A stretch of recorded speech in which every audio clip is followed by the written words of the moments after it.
কিছু কিছু লোক শিল্প প্রতিষ্ঠান করার নামে ব্যাংক থেকে ঋণ নিয়ে বিদেশে টাকা পাচার করেছে বলে মন্তব্য করেছেন শ্রম ও কর্মসংস্থান উপদেষ্টা ডক্টর এম সাখাওয়াত হোসেন।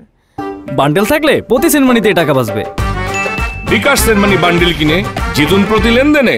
সকালে রাজশাহীতে পেশাগত স্বাস্থ্য ও নিরাপত্তা বিষয়ক গবেষণা সম্মেলনের উদ্বোধন শেষে তিনি আরও বলেন, দেশে এখনও অনেক বড় বড় শিল্প প্রতিষ্ঠান আছে, ভালো মালিকরা আছেন যারা কখনো ডিফল্টার হননি, শ্রমিকদের বেতন ঠিকভাবে দিচ্ছেন।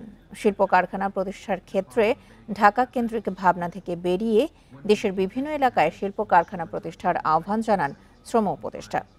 আন্তর্জাতিক মানের সঙ্গে সামঞ্জস্য রেখে দেশের শ্রম খাতের উন্নয়নে সরকার প্রতিশ্রুতিবদ্ধ বলেও উল্লেখ করেন ডক্টর এম সাখাওয়াত হোসেন।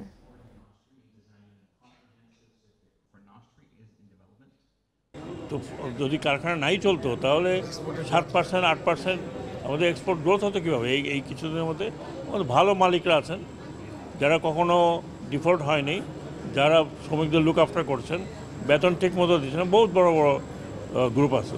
এই কিছু কিছু লোক শুধু ইন্ডাস্ট্রি করার নামে ইন্ডাস্ট্রি করেছেন যাতে টাকা পয়সা এদিক থেকে ওদিক করতে পারেন।